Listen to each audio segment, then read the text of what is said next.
Marcus Thompson stood in his front yard looking at the house he had worked so hard to buy. The two-story home with its white fence and green lawn was everything he had dreamed of. After 15 years of working 2 jobs, he finally owned a house in Willowbrook Lane, one of the nicest neighborhoods in the city. Marcus was 42 years old and worked as a software engineer. Every day he wrote computer programs for a big company downtown. But that wasn't his only job. 3 nights a week he also worked at a grocery store, stocking shelves after his day job ended. For 15 long years he saved every extra dollar he could. He ate cheap meals, drove an old car, and never took vacations. All of this was for one dream: to buy a house in a safe neighborhood where his daughter could visit and feel proud of her father. The neighborhood was perfect. The houses were big and well kept. The streets were clean and quiet. Children rode their bikes safely on the sidewalks. The local schools were some of the best in the state. Most importantly, the crime rate was very low. This was exactly the kind of place Marcus wanted to live. When Marcus first moved to Willowbrook Lane 2 years ago, he was nervous but excited. He had never lived in such a fancy neighborhood before. The other houses cost twice as much as his, but he didn't care. He belonged here just as much as anyone else. He had worked hard for this moment, and he deserved to live wherever he could afford. The neighborhood was run by something called a homeowners association, or HOA for short. Marcus had heard about HOAs before but never lived in a place that had one. The HOA made rules about how the houses should look and what people could do with their property. When Marcus bought his house, he had to sign papers agreeing to follow all the HOA rules. At first, the rules seemed reasonable. Keep your grass cut short. Don't paint your house weird colors. Don't leave trash cans out too long after pickup day. Don't park broken cars in your driveway. Marcus had no problem following these rules. He wanted his house to look nice too. The HOA was led by a man named Richard Hoffman. Richard was 55 years old and had been a police officer for 25 years before he retired. Now he spent most of his time making sure everyone in the neighborhood followed the HOA rules. He drove around in a white golf cart with HOA security written on the side. Many neighbors joked that Richard took his job too seriously, but they said it with nervous laughs. Richard lived in the biggest house on the street, a huge brick mansion with a circular driveway. He had been the HOA president for 8 years. Before that, he was the vice president for 3 years. Everyone knew that Richard loved having power over the neighborhood. He knew every rule in the HOA handbook and wasn't afraid to remind people about them. Marcus tried to be friendly with Richard from the beginning.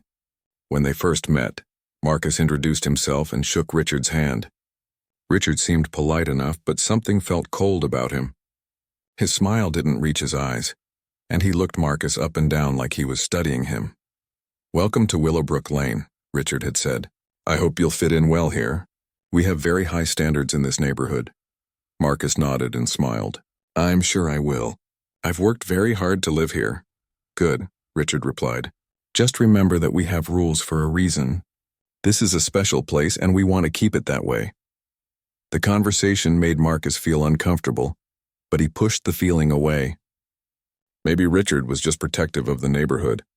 That wasn't necessarily a bad thing. Marcus's daughter Zara visited him often. At 28 years old, she was his pride and joy. Zara lived in her own apartment across town, but she came to see her father at least twice a week. Usually she visited on Saturday afternoons and sometimes stayed for Sunday dinner. Zara was not like most 28-year-old women. She had joined the Marines right after high school and served for 8 years. During her time in the military, she became an expert in combat training and tactics. She was strong, smart, and tough. After leaving the Marines, she got a very special job training elite soldiers, including Navy SEALs in advanced fighting techniques.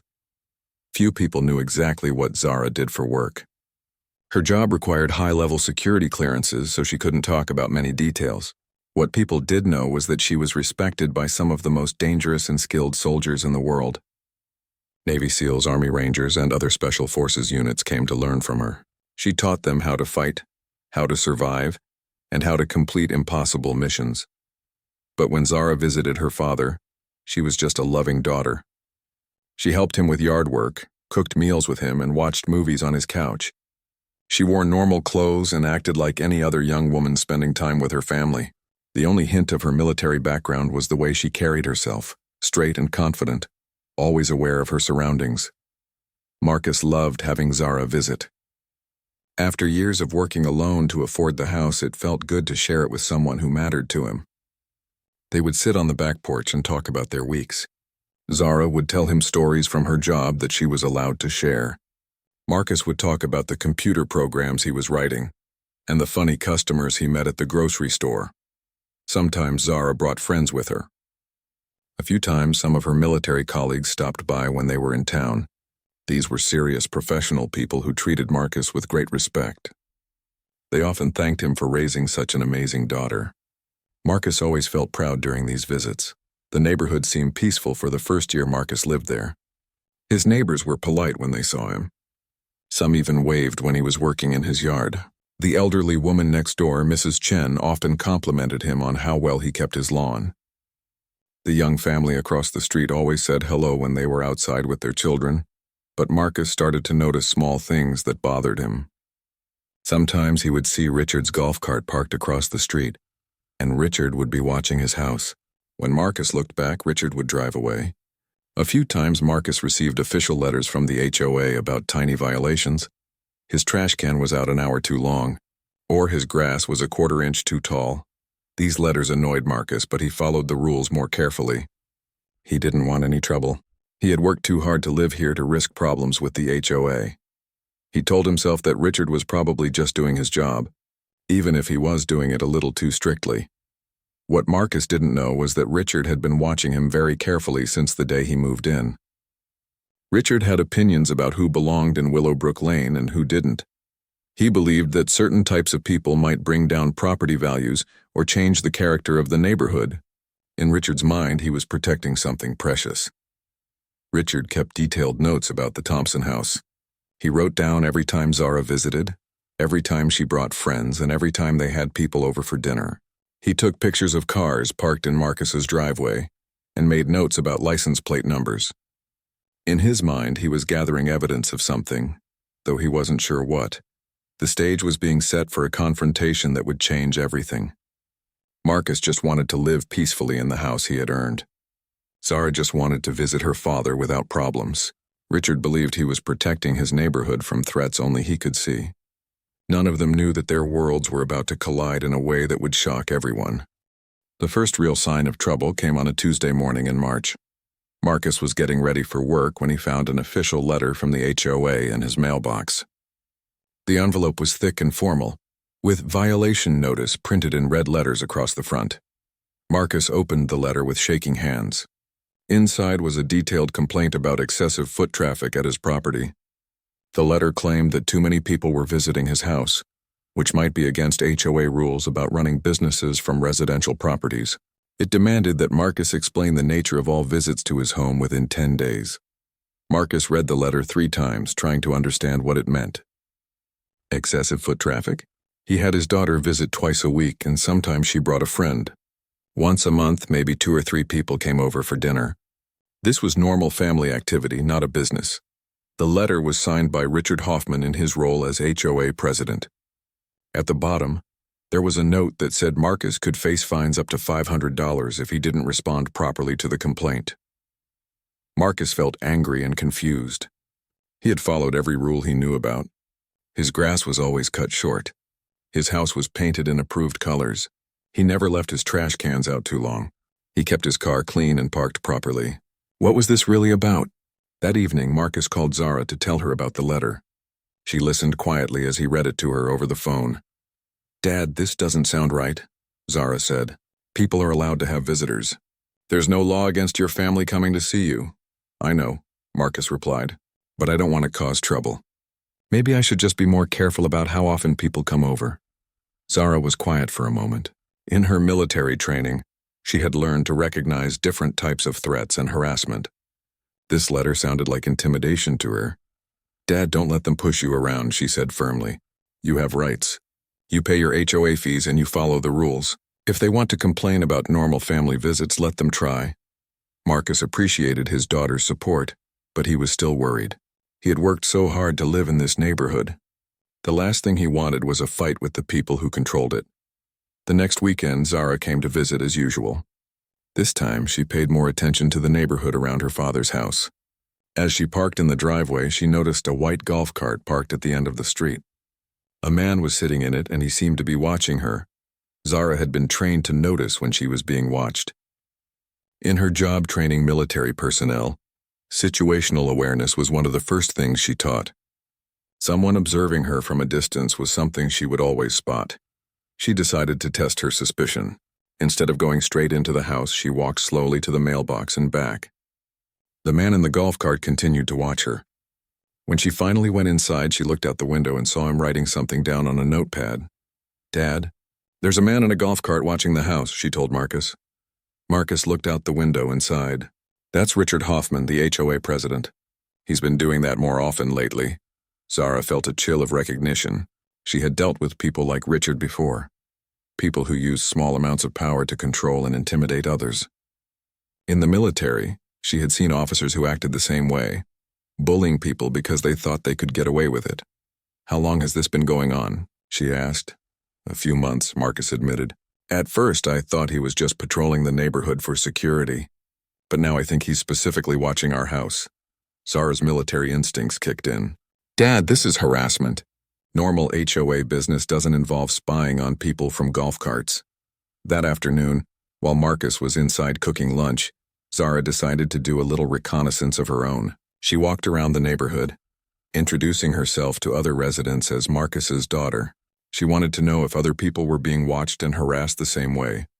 Most of the neighbors were friendly and welcoming. Mrs. Chen, the elderly woman next door, was especially kind. She invited Zara in for tea and told her how much she liked having Marcus as a neighbor. "Your father is such a good man," Mrs. Chen said. "He always offers to help me with heavy groceries, and he keeps his property so neat and clean. Has anyone from the HOA bothered you about visitors or anything like that?" Zara asked carefully. Mrs. Chen looked surprised. "No, never. Why would they? People should be able to have their families visit." Zara spoke with 5 other families during her walk. None of them had received letters about foot traffic or excessive visitors. 2 families regularly had large parties with 20 or more people, and they had never been contacted by the HOA about it. The more people Zara talked to, the clearer it became that her father was being targeted specifically. Other families had more visitors, louder parties, and more cars in their driveways, but none of them were getting violation letters. When Zara returned to her father's house, she found him sitting at the kitchen table with another HOA letter. This one complained about his failure to properly respond to the first letter, even though the 10-day deadline hadn't passed yet. "This is getting worse," Marcus said, showing her the new letter. "They're saying I could be fined $1,000 now." Zara read both letters carefully. Her military training had taught her to analyze threatening communications and look for patterns. These letters were clearly designed to intimidate rather than address real problems. "Dad, I think you need to get a lawyer," she said. Marcus shook his head. "I can't afford a lawyer." "Do you know how much lawyers cost?" "I'm still paying off this house." "Then we handle this ourselves," Zara replied. "But we do it smart." That evening, Zara helped her father write a response to the HOA letters. She used the formal, precise language she had learned in the military when filing official reports. The letter explained that Marcus was a homeowner in good standing, who followed all HOA rules. It stated that having family members visit was not a violation of any HOA regulation. It requested specific details about which rules were supposedly being broken and demanded evidence of any business activity at the property. Most importantly, the letter made it clear that Marcus knew his rights and was prepared to defend them. "Send this certified mail so they have to sign for it," Zara advised. "We want proof that they received it." The next week brought even more problems. Marcus received a citation for parking his car improperly in his own driveway. The citation claimed his car was 6 inches over some invisible line, though Marcus had been parking in the same spot for 2 years without any problems. Then came a complaint about his lawn maintenance schedule. The letter said he was cutting his grass at unauthorized times, even though Marcus cut his grass on Saturday mornings just like most of his neighbors. Each letter came with bigger fines and more serious threats. Marcus was starting to feel like he was under attack from all sides. Zara visited more often during this period, partly to support her father and partly to observe what was happening. Every time she came to the house, she noticed Richard's golf cart somewhere nearby. Sometimes he parked across the street. Sometimes he slowly drove past the house multiple times. Once she caught him taking pictures of her car in the driveway. "This guy has way too much time on his hands," Zara told her father. "Normal people don't spend their days watching their neighbors like this." Marcus was becoming more stressed every day. He started having trouble sleeping and found it hard to concentrate at work. The constant worry about HOA violations was affecting his health and his job performance. "Maybe I should just sell the house," he said one evening. "Find somewhere else to live where people don't bother me." Zara felt angry when she heard this. Her father had worked 15 years to afford this house. He had followed every rule and been a good neighbor. There was no reason he should have to leave because one man was harassing him. "Dad, you're not going anywhere," she said firmly. "This is your home. You earned it, and you deserve to live here in peace." But Zara could see that the stress was wearing her father down. She knew that something had to change soon, or Richard's harassment campaign would force her father out of the neighborhood he loved. What neither Marcus nor Zara knew was that Richard's behavior was escalating. In his mind, he was fighting to protect the neighborhood from people who didn't belong. He believed that if he could make Marcus uncomfortable enough, the problem would solve itself. Richard kept detailed files on the Thompson house. He had photographs, notes about every visitor, and records of every letter he had sent. In his garage, he had created what looked like a detective's investigation board, with pictures and documents connected by colored string. Richard's wife sometimes asked him why he was spending so much time watching one house, but he always told her he was protecting their property values. In his mind, he was a guardian of the neighborhood, standing watch against threats that others couldn't see. The situation was building toward a confrontation that would change everything. Marcus just wanted to live peacefully in his home. Zara wanted to protect her father from harassment. Richard believed he was defending his territory from invasion. None of them realized how dangerous the situation was becoming. The breaking point came on a sunny Saturday afternoon in late April. Zara had driven to her father's house to help him wash his car and do some yard work. It was a beautiful spring day, and she was looking forward to spending relaxing time with her dad. Marcus had been having a particularly difficult week.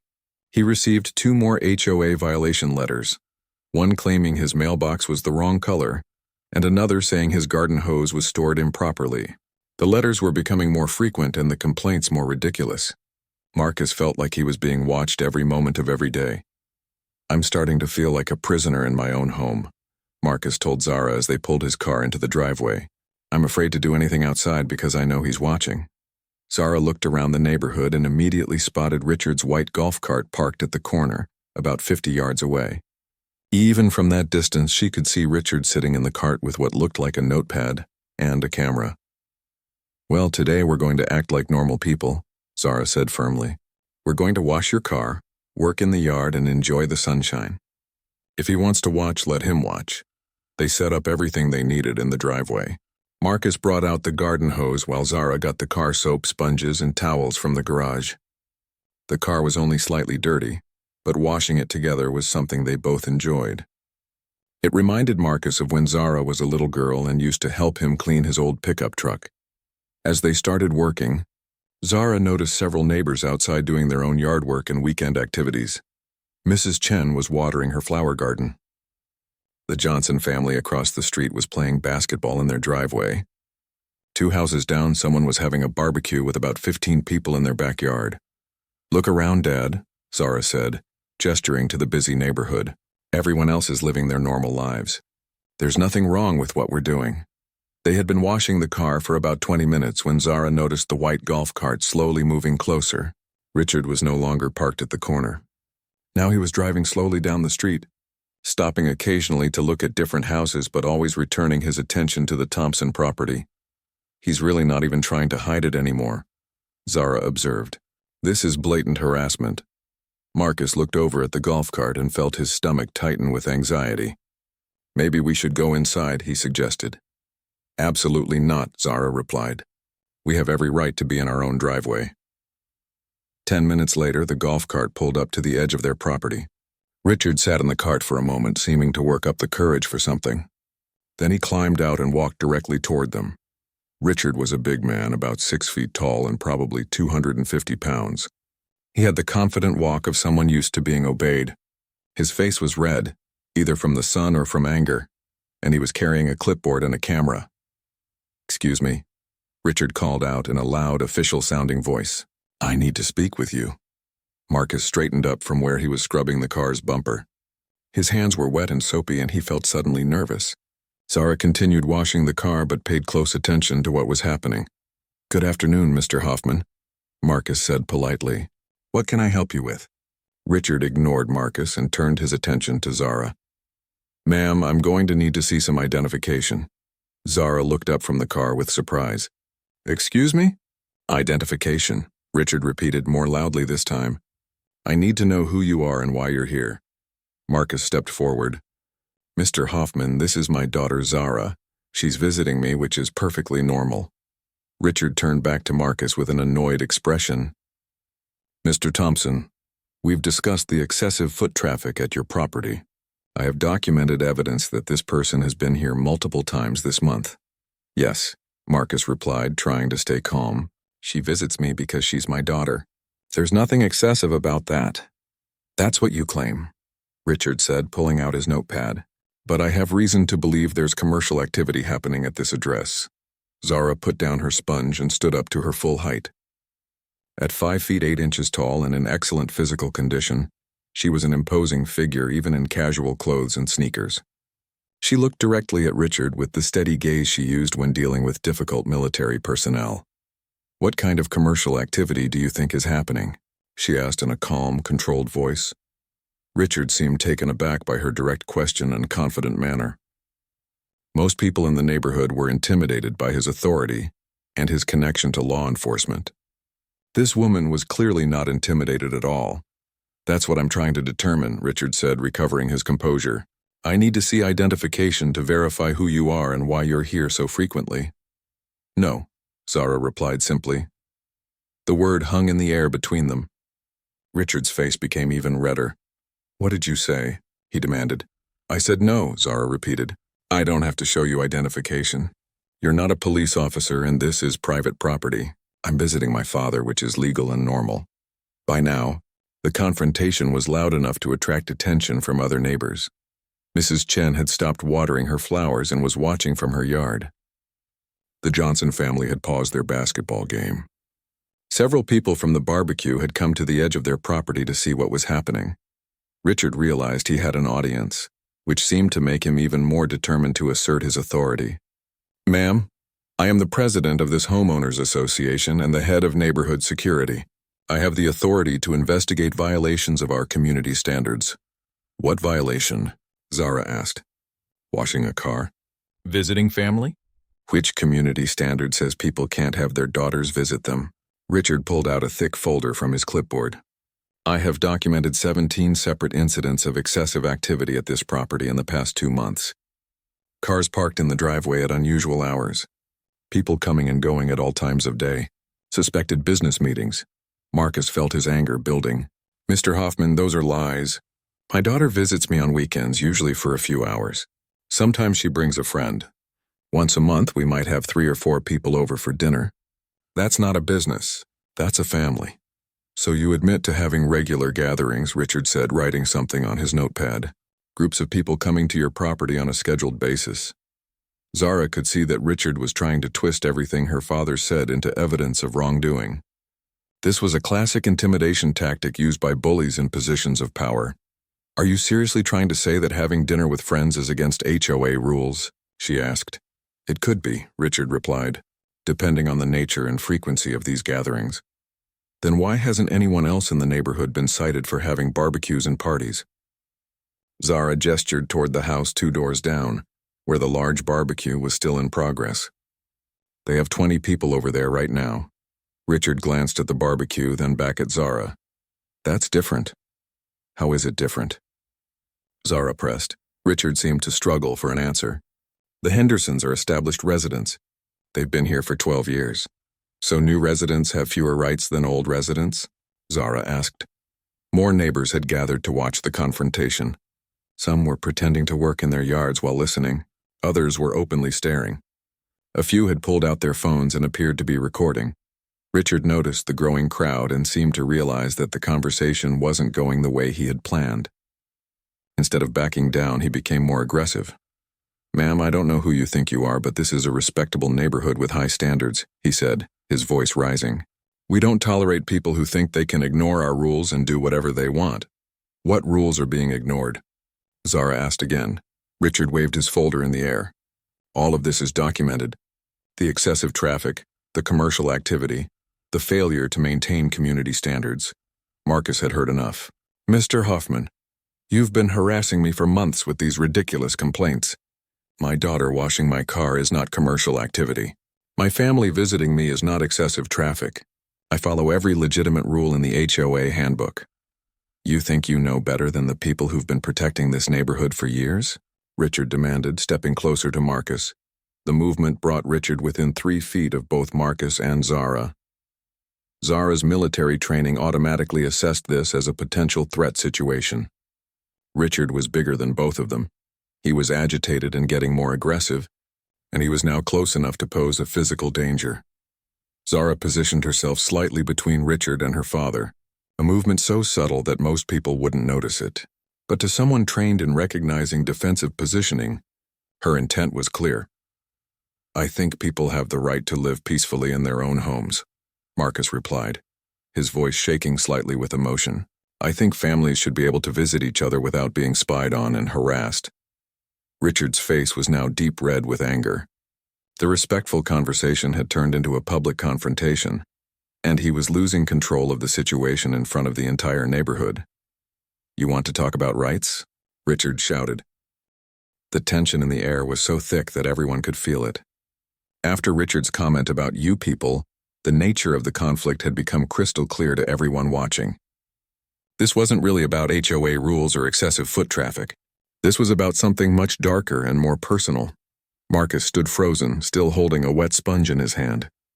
In 15 years of working toward this dream house, he had never imagined that someone would speak to him this way in his own driveway. The words hurt worse than any physical blow could have. Zara's expression had gone completely cold and professional. Her military training had taught her to recognize different types of threats, and Richard had just revealed himself to be a very specific kind of dangerous person. She kept her body positioned protectively near her father, while maintaining visual contact with Richard. "Mr. Hoffman," Zara said in a voice that was calm but carried an unmistakable edge of authority, "I think you need to leave our property now." Richard laughed, but it was an ugly sound with no humor in it. "Your property? Lady, I don't think you understand how things work around here. I've been protecting this neighborhood for 8 years. I decide who belongs here and who doesn't." The crowd of watching neighbors had grown to about 15 people. Mrs. Chen was standing in her front yard with her hand over her mouth, looking shocked. The Johnson family had come closer, and Mr. Johnson was clearly angry about what he was hearing. Several people were holding up their phones, recording everything that was happening. Marcus finally found his voice. "Mr. Hoffman, I'm going to have to ask you to leave. This conversation is over." "The conversation is over when I say it's over," Richard snapped. "I have the authority to investigate violations and remove threats from this community." "Remove threats?" Zara repeated. "Are you threatening us?" Richard stepped even closer, now only about 2 feet away from them. At this distance, his size was intimidating, and Zara could smell the anger radiating from him like heat. "I'm doing my job," Richard said. "Some people in this neighborhood think they can do whatever they want, have whoever they want over, and ignore the standards that made this place what it is. Well, I'm here to tell you that's not happening on my watch." Marcus felt a surge of anger that overcame his fear. "My watch? This isn't your neighborhood, Mr. Hoffman. You don't own these houses. You don't own the people who live in them." "Don't I?" Richard asked with a cold smile. "Lady, you better show me some identification right now, or I'm calling this in as a trespassing complaint." "Calling it in to who?" Zara asked. "You're not a police officer anymore. You have no legal authority here." The reminder that Richard was no longer a real cop seemed to hit him like a slap. His face got even redder and his hands started to clench into fists. "I have more authority than you think," Richard said in a voice that was getting dangerously quiet. "I have connections. I have influence. I have ways of dealing with problems that think they're smarter than me. Zara recognized the tone immediately. This was how people sounded right before they did something violent. In her military career, she had heard that exact voice from soldiers who were about to lose control. She shifted her weight slightly, preparing for whatever might happen next. "Mr. Hoffman," she said clearly, "you need to step back and calm down." "Don't tell me what I need to do," Richard shouted, his voice now loud enough to be heard 3 houses away. "You people come into a good neighborhood and think you can tell the people who built it how to act." More neighbors emerged from their houses, drawn by the shouting. Someone called out that they were going to call the police if this didn't stop. Another voice suggested that everyone should calm down and go inside. But Richard was beyond listening to reason. Months of frustration, his loss of real police authority, and his belief that his neighborhood was under attack had all combined into a rage that he could no longer control. "I have had enough of this," Richard declared. "I am ordering you to leave this property immediately, or I will remove you myself." Marcus stepped forward, putting himself between Richard and his daughter. "Mr. Hoffman, you cannot order anyone to leave my property. This is my home and these are my guests. Your home." Richard laughed that ugly laugh again. "You think buying a house makes you belong here? You think money changes what you are?" The racist meaning behind his words was now impossible to ignore. Several neighbors gasped loudly. Mrs. Chen called out from her yard, "Richard, that's enough. Leave them alone." But Richard was too far gone to stop now. "I've been watching you, Thompson. I've been documenting everything. Every visitor, every gathering, every violation of our community standards. I have enough evidence to make your life very difficult." "Evidence of what?" Marcus demanded. "Evidence that I live in my own house? Evidence that my daughter visits me? Evidence that you don't fit in here," Richard replied. "Evidence that some people can't handle living in a quality neighborhood." Zara had heard enough. "Mr. Hoffman, what you're doing right now is harassment based on race. That's a crime. What you've been doing for months is stalking and intimidation. Those are also crimes." Richard turned his full attention to Zara, and his expression became truly menacing. "You think you're real smart, don't you? You think you can come here and lecture me about the law? I think I can recognize illegal behavior when I see it," Zara replied calmly. "Illegal behavior?" Richard's voice was rising to a shout again. "I'll show you illegal behavior. You want to see what happens to people who threaten this community?" What happened next shocked everyone watching, including Richard himself. In his rage and frustration, he reached for the authority he used to have as a police officer. His hand moved automatically to his waistband, where for 25 years he had carried the symbol of his power and control. Richard lifted his shirt with his right hand, revealing a holstered pistol on his belt.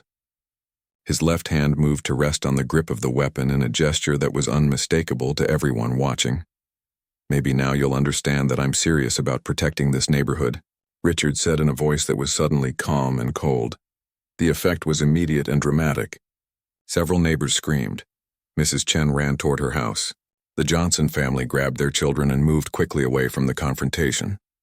But several people kept their phones pointed at the scene, continuing to record what was happening. Marcus felt his legs go weak. In all his life, no one had ever threatened him with a weapon. The sight of the gun made him realize how dangerous the situation had become, but Zara's reaction was completely different. Instead of fear or panic, she felt the cold, focused calm that her military training had drilled into her. She had been in situations far more dangerous than this, and she knew exactly how to respond. "Mr. Hoffman," she said in a voice that was steady and clear, "you just committed assault with a deadly weapon, in front of 15 witnesses who are recording you." Richard seemed surprised by her calm response. Most people would have been terrified or angry. This woman was neither. "I'm not assaulting anyone," Richard said, but his voice was less confident now. "I'm maintaining community security by threatening unarmed people with a firearm." Zara asked, "On private property? In front of children?" For the first time, Richard seemed to realize what he had done. He looked around at the crowd of neighbors, all staring at him with expressions of shock and horror. He saw the phones recording his every move. He saw children peering out from behind their parents, frightened by what they were witnessing. But instead of backing down or apologizing, Richard's pride and anger made him double down on his actions. Sometimes people need to understand that there are consequences for threatening our way of life. "Whose way of life?" Zara asked. "Who exactly are you protecting?" Richard's hand remained on his weapon as he gestured with his other arm toward the watching neighbors. These people. The people who belong here. The people who've worked to build something special. People like my father who worked 15 years to afford this house? Zara asked. People who understand what this neighborhood represents, Richard replied. The confrontation had now gone far beyond anything anyone could have imagined when it started 30 minutes earlier. What began as a complaint about car washing had escalated into a racist tirade and an armed threat in full view of the entire community. Zara knew that the situation was extremely dangerous. Richard was armed, agitated, and clearly not thinking rationally. He had already crossed legal and moral lines that couldn't be uncrossed. Most importantly, he still had his hand on his weapon. But Zara also knew something that Richard didn't know about her. Something that would change everything when it was revealed. Something that made his threats and intimidation tactics not just wrong, but almost laughably misguided. The woman Richard was threatening with a gun was not just Marcus Thompson's daughter. She was not just a former Marine.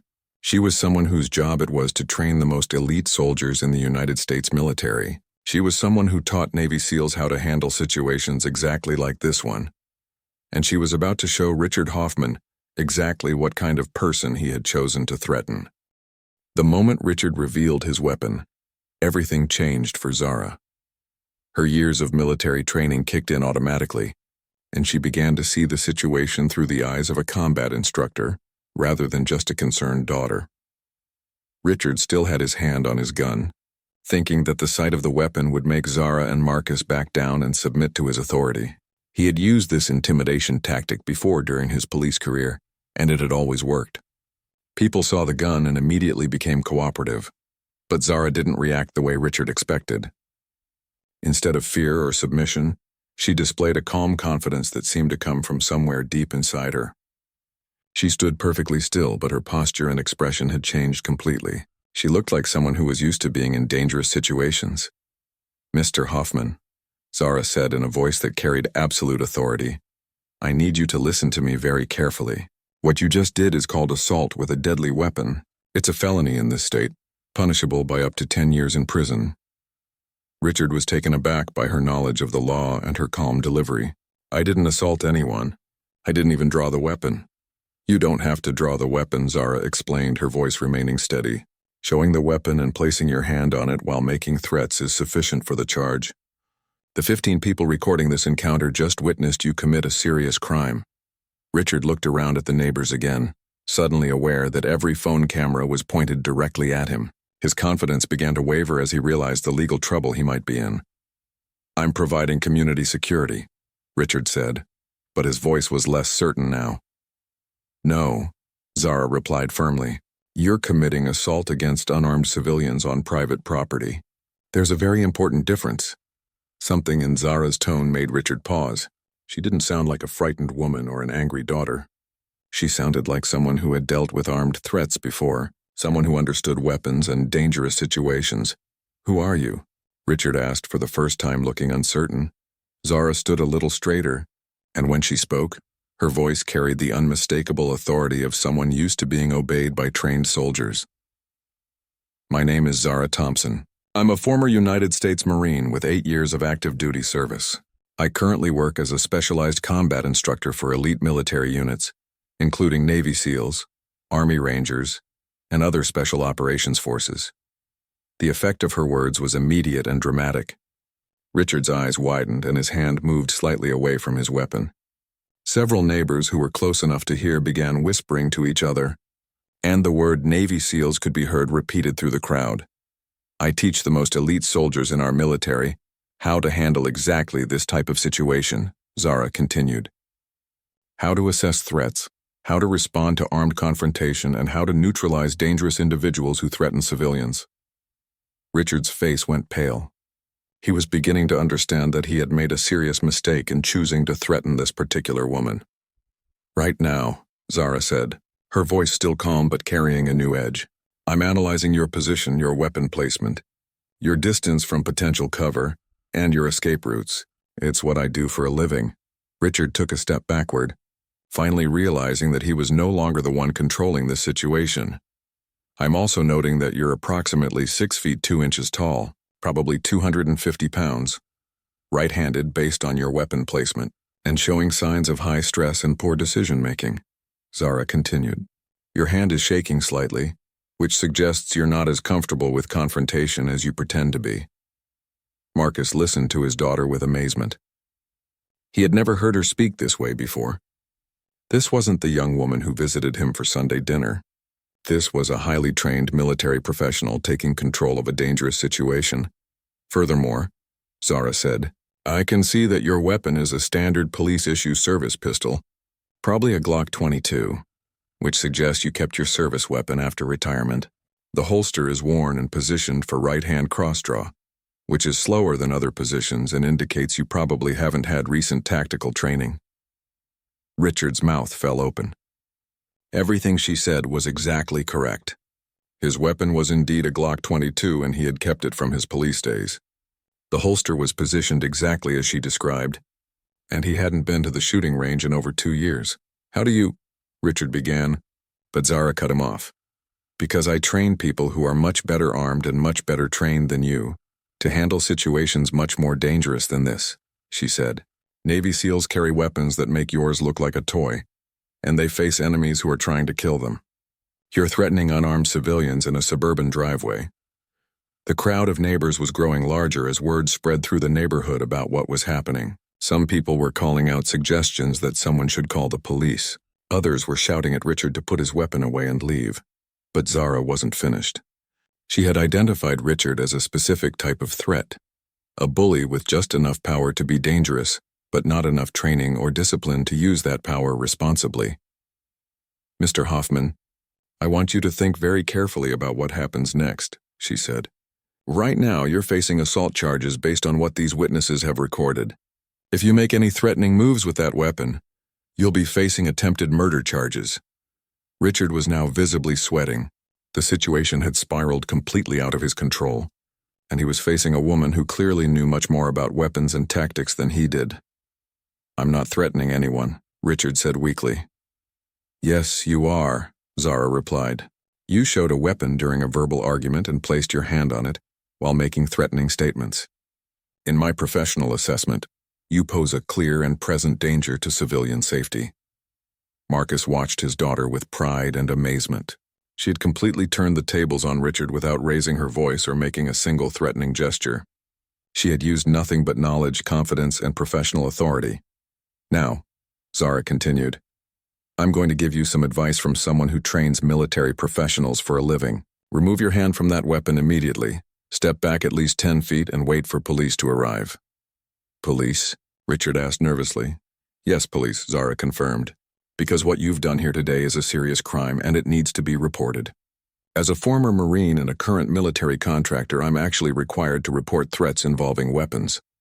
Richard finally moved his hand away from his gun, but he didn't step back. He seemed frozen between his desire to maintain authority and his growing realization that he was in serious legal trouble. I still have authority in this neighborhood, Richard said, but his voice lacked conviction. No, you don't, Zara replied firmly. You have no legal authority to threaten anyone with a weapon. You have no authority to harass people on their own property. You have no authority to demand identification from visitors. What you do have is a gun that you just used to commit assault against federal taxpayers in front of multiple witnesses. The phrase federal taxpayers was deliberate. Zara wanted Richard to understand that he had threatened people who contribute to the military that she served. The men and women I train risk their lives to protect the freedoms that you just violated, Zara said, her voice carrying a hint of anger for the first time. They fight overseas so that people like my father can live peacefully in their own homes without being threatened by bullies with guns. Several neighbors began clapping at these words. The contrast between Richard's behavior and Zara's professionalism was clear to everyone watching. Richard looked around at the crowd and seemed to realize that he had lost all support from his community. The neighbors who used to tolerate his aggressive HOA enforcement were now looking at him with disgust and fear. This isn't over, Richard said, trying to regain some authority. Yes, it is, Zara replied calmly. It's been over since the moment you decided to threaten unarmed people with a deadly weapon. Now you're just deciding how much worse you want to make it for yourself.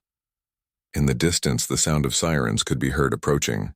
Someone in the crowd had called 911, and police were on their way to deal with the situation. Richard's face showed panic as he realized that real police officers were coming to investigate his actions. Officers who would not be impressed by his claims of HOA authority or his retired status. Zara remained calm and alert, maintaining her professional demeanor while keeping her eyes on Richard's weapon. She knew that desperate people sometimes made bad decisions, and the situation wouldn't be completely safe until that gun was no longer a factor. "Mr. Hoffman," she said, "when the police arrive, I strongly suggest you cooperate fully and follow their instructions exactly. Any sudden movements or attempts to use your authority as an excuse could make this much worse for you." The sirens were getting closer, and Richard was running out of time to make decisions about how this would end. He had started the day thinking he was protecting his neighborhood from unwanted visitors. Now he was facing potential felony charges for threatening a military instructor and her father with a deadly weapon. The police sirens grew louder as 3 patrol cars turned onto Willowbrook Lane. The sound seemed to snap Richard out of his defensive posture, and for the first time since he had shown his weapon, he looked genuinely frightened. "Remember what I told you about cooperating?" Zara said quietly to Richard as the police cars approached. "These officers don't know you personally, and they're responding to a call about an armed threat." Richard finally moved his hand completely away from his weapon and let his shirt fall back down to cover it. But the damage was already done. 15 neighbors had recorded him threatening unarmed people with a gun, and there was no way to undo that. The first police car stopped directly in front of the Thompson house. 2 officers got out quickly, their hands moving instinctively toward their own weapons as they assessed the scene. The second and third cars positioned themselves to block traffic and provide backup. Officer Maria Santos was the first to approach the group. She was a 10-year veteran who had seen every kind of domestic and neighborhood dispute. She immediately noticed the large crowd of agitated neighbors, the phones recording everything, and the tension in the air that suggested something serious had happened. "What's the situation here?" Officer Santos called out as she walked toward Marcus, Zara, and Richard. Several neighbors started talking at once, but Zara's military training had taught her how to communicate with law enforcement in crisis situations. "Officer, my name is Zara Thompson," she said clearly and calmly. "This is my father, Marcus Thompson, and this is our property. That man," she pointed to Richard, "just threatened us with a firearm during a verbal argument." Officer Santos immediately focused on Richard, noting his size, his agitated state, and the way he was standing. "Sir, are you armed?" Richard hesitated for a moment, then nodded. "Yes, but I didn't draw the weapon. I'm the HOA president, and I was investigating a violation. Sir, I need you to step away from the other people and keep your hands where I can see them," Officer Santos instructed. Her partner, Officer James Kim, moved to a position where he could watch Richard while Santos spoke with the witnesses.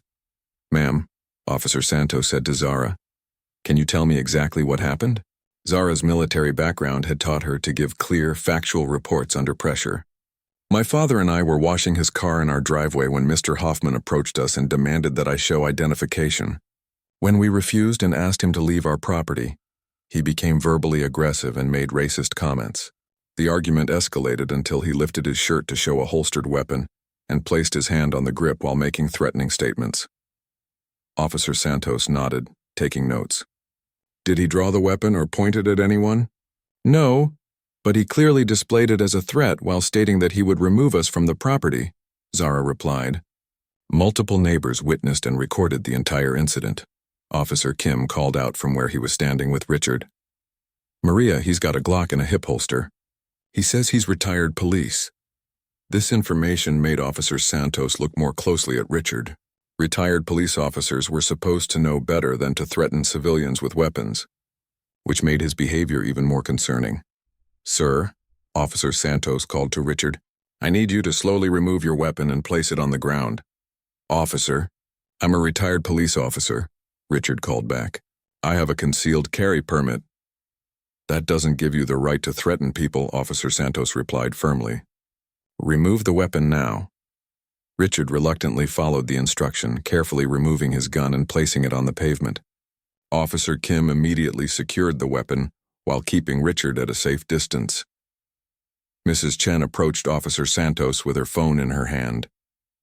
Officer, I recorded the whole thing. This man has been harassing the Thompson family for months, and today he showed them a gun while threatening them.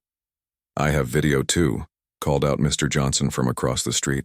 He made racist comments and threatened them with the weapon.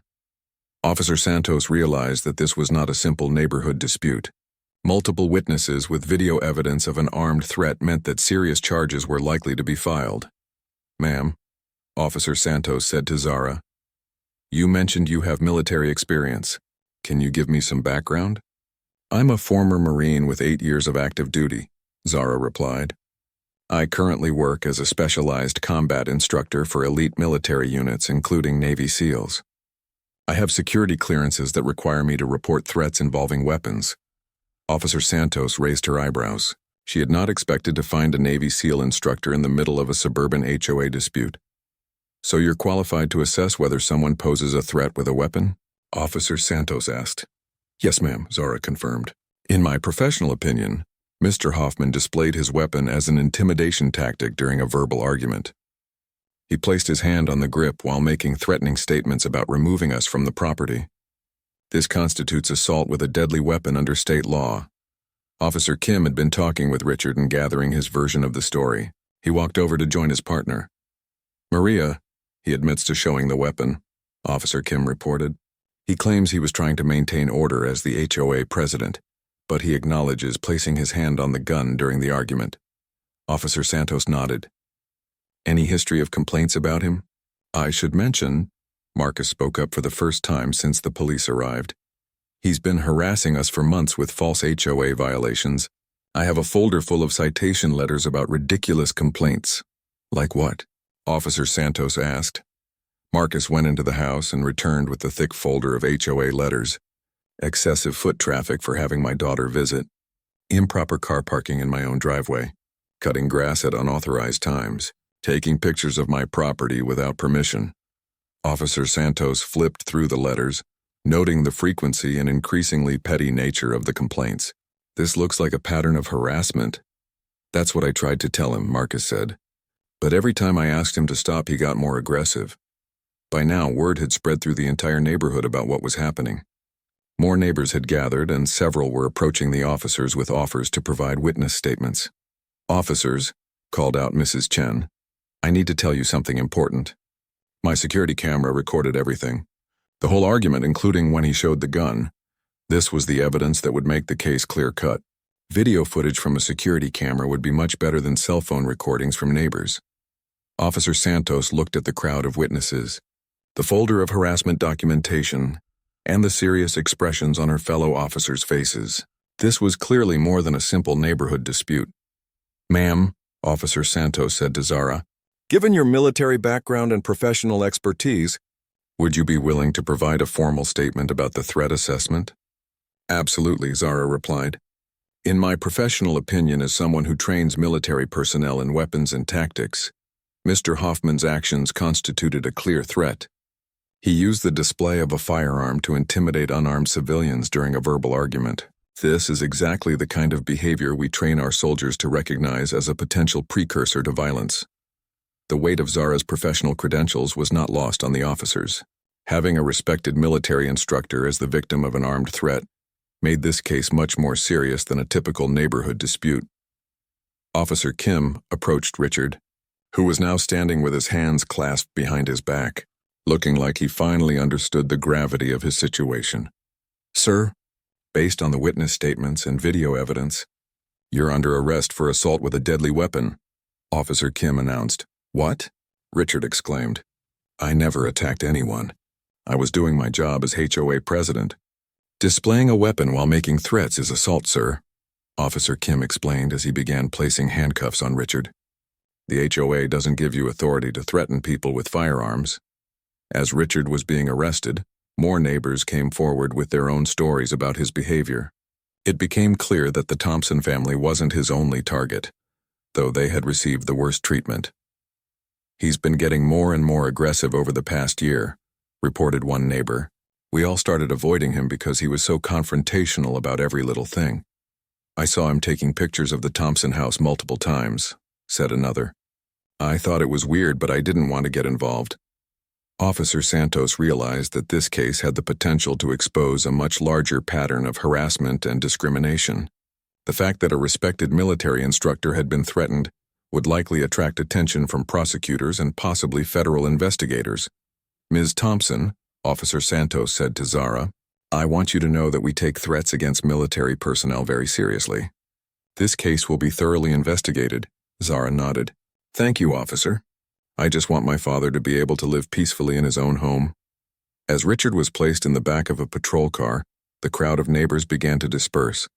Many of them approached Marcus and Zara to apologize for not speaking up sooner about Richard's behavior. "We should have done something months ago," Mrs. Chen said to Marcus. "I'm so sorry you had to go through this alone." The arrest of Richard Hoffman sent shockwaves through Willowbrook Lane and beyond. Within hours, cell phone videos of the confrontation were being shared on social media, and local news stations were picking up the story.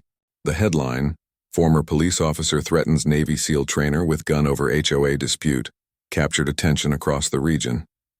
Marcus spent Sunday morning giving his statement at the police station. Detective Sarah Rodriguez, who had been assigned to the case, was thorough in her investigation. She reviewed all the HOA correspondence, watched the security camera footage from Mrs. Chen's house, and interviewed multiple witnesses.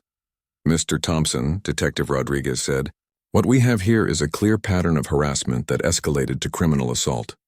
The video evidence is overwhelming, and Mr. Hoffman's own admission that he displayed his weapon makes this an open and shut case." Marcus nodded, still feeling shaken by the events of the previous day. "Detective, I just want to understand why this happened. I followed every rule.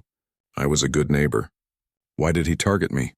Detective Rodriguez had seen cases like this before, though rarely with such clear evidence and such a dramatic escalation.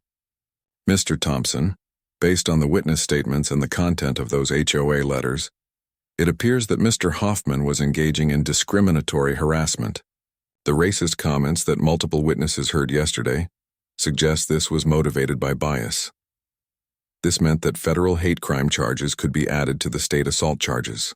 The FBI would likely become involved in the investigation, especially given that the victim was a current military contractor with security clearances.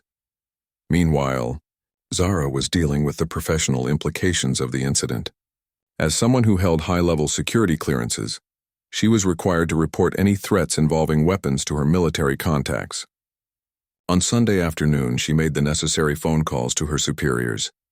"Ma'am, I need to file a threat report," Zara told her commanding officer at the Navy Special Warfare Training Center.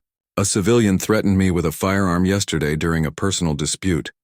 The military took threats against their personnel seriously, especially those who worked with classified information and elite units." Within hours, military investigators were reviewing the incident and coordinating with local law enforcement. The story gained national attention when military veterans organizations learned that a Navy SEAL instructor had been threatened by a former police officer. The contrast between Richard's behavior and Zara's professional response became a powerful symbol of the difference between those who genuinely serve their communities and those who abuse their authority. Richard, meanwhile, was facing the reality of his situation from a jail cell. His lawyer, David Martinez, laid out the charges bluntly during their first meeting on Monday morning. "Richard, you're looking at felony assault with a deadly weapon, which carries up to 10 years in prison," Martinez explained. "With your law enforcement background, the judge is going to expect you to have known better. And if they add hate crime enhancements, the penalties get much worse." "But I never drew the gun," Richard protested. "I was just trying to maintain order in the neighborhood." "You threatened unarmed civilians with a deadly weapon over an HOA dispute," Martinez replied. "There's video evidence of you making racist comments and placing your hand on your gun while making threats. This is indefensible." The legal situation became even more complicated when the FBI opened a civil rights investigation. Agent Lisa Park contacted Marcus and Zara on Tuesday to discuss the federal aspects of the case. The pattern of harassment based on race, combined with the use of a weapon to intimidate, meets the criteria for federal civil rights violations, Agent Park explained. "We'll be working with the local prosecutors to ensure that all appropriate charges are filed."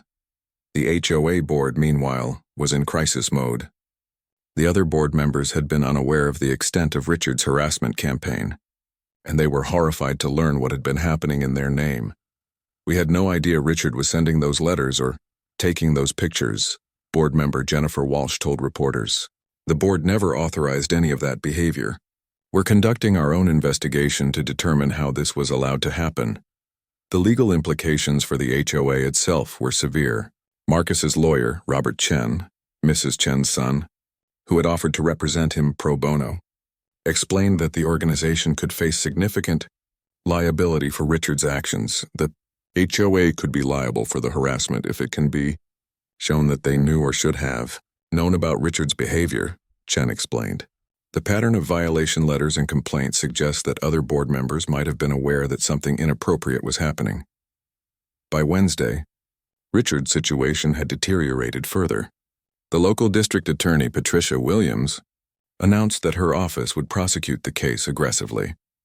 Mr. Hoffman's actions represent a serious abuse of the limited authority he held as an HOA president, De Williams stated at a press conference. "When someone uses the threat of violence to intimidate law-abiding citizens, we will hold them accountable to the full extent of the law." The charges were formally filed on Thursday: assault with a deadly weapon, intimidation, stalking, and civil rights violations. The hate crime enhancements meant that Richard could face up to 15 years in prison if convicted on all counts. Richard's wife, Susan, filed for divorce on Friday. She told reporters that she had been unaware of her husband's behavior and was horrified and ashamed by his actions. "Married a police officer who I thought was dedicated to protecting people," Susan said. "I don't know who this man became, but he's not the person I married." The story continued to gain national attention when it was featured on military news websites and veteran support forums. Navy SEALs and other special operations personnel began sharing the story as an example of the challenges their instructors faced even in civilian life.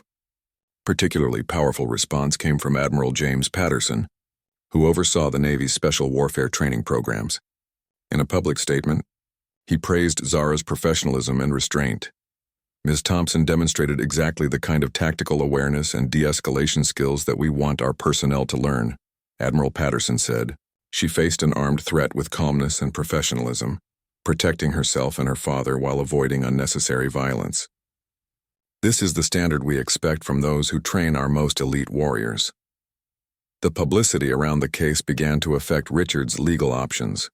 His lawyer advised him that taking the case to trial would be extremely risky, given the overwhelming evidence and the high-profile nature of the case. "Richard, the prosecutor has video evidence, multiple witnesses, your own admissions, and a victim who is a respected military instructor," Martinez explained. "A jury is not going to be sympathetic to your position." On the following Monday, exactly 1 week after the confrontation, Richard's lawyer contacted the district attorney's office to discuss a plea agreement. The terms were harsh but realistic, given the strength of the evidence. Richard would plead guilty to assault with a deadly weapon and civil rights violations. He would serve 3 years in prison, followed by 5 years of probation. He would be required to undergo anger management and racial bias training. He would pay significant fines and restitution to Marcus and Zara. Most importantly, he would be permanently banned from owning firearms. "It's a serious sentence," Martinez told Richard, "but it's better than the 15 years you could face if we go to trial and lose." The plea agreement also required Richard to resign from all HOA positions and prohibited him from holding any similar authority roles in the future. The HOA board, eager to distance themselves from his actions, quickly accepted his resignation and began implementing new oversight procedures. For Marcus and Zara, the legal resolution was satisfying, but not the end of their story. The stress of months of harassment, followed by the trauma of being threatened with a weapon, had taken a toll on both of them. "I keep thinking about what might have happened if Zara hadn't been there," Marcus told his lawyer. "What if I had been alone when he decided to show that gun?" Zara struggled with her own complex feelings about the incident. As someone who trained others to handle dangerous situations, she was proud of how she had responded. But as a daughter, she was angry that anyone had threatened her father in his own home. "The worst part is that he made Dad feel like he didn't belong in his own neighborhood," Zara told the detective. Dad worked 15 years to afford that house, and this man tried to intimidate him into leaving. The criminal case against Richard was moving forward, but the civil rights investigation was expanding. The FBI was now looking into whether Richard's behavior was part of a larger pattern of discrimination in the area, and whether other residents had faced similar harassment. The neighborhood itself was also dealing with the aftermath. Many residents were ashamed that they had allowed the harassment to continue for so long without intervening. Some admitted that they had noticed Richard's aggressive behavior but had been afraid to speak up. "We failed as a community," Mrs. Chen told a reporter. "We should have protected our neighbor instead of letting one man terrorize him." 6 months after the confrontation that changed everything, Willowbrook Lane looked the same on the surface, but the community had been fundamentally transformed. The house where Marcus Thompson lived was still neat and well-maintained, but now it was surrounded by neighbors who had become genuine friends, rather than distant strangers. Richard Hoffman had accepted the plea agreement and was sentenced to 3 years in prison. The judge, Maria Santos, no relation to the responding officer, made it clear during sentencing that she considered his actions particularly serious, given his law enforcement background.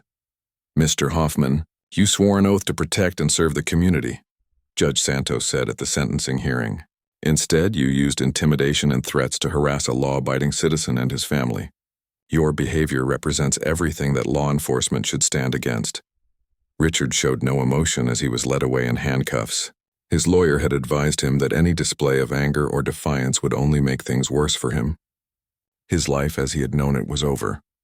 The civil case against the HOA was settled out of court for a significant sum that Marcus used to pay off his mortgage completely. More importantly, the settlement required the HOA to implement new oversight procedures and anti-discrimination training for all board members. "The money is nice," Marcus told his lawyer, "but what really matters is that this can't happen to anyone else." The new HOA procedures included regular board meetings with community input, transparent complaint processes, and mandatory training on fair housing laws. Board members could no longer act unilaterally, and all violation notices had to be approved by the full board before being sent to residents. Jennifer Walsh, who had taken over as HOA president, worked hard to rebuild trust in the organization. She personally visited every household in the neighborhood to apologize for what had happened and to explain the new procedures. "We failed you as an organization," Walsh told Marcus during her visit. "Richard's actions were inexcusable, and we should have stopped him long before it got to that point." Marcus appreciated the apology, but he was more interested in making sure the changes were real and permanent. "I don't want revenge," he told Walsh. "I just want to live peacefully in my home and have my family visit without being harassed." The story had attracted national attention, particularly within military communities. Zara found herself invited to speak at conferences about conflict de-escalation and threat assessment.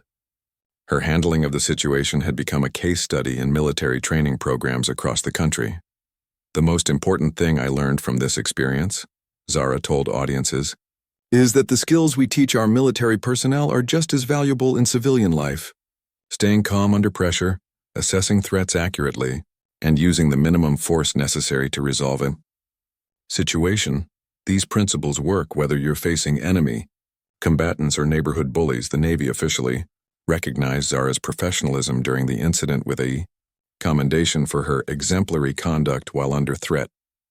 Admiral Patterson presented the award personally at a ceremony attended by Marcus and many of their neighbors.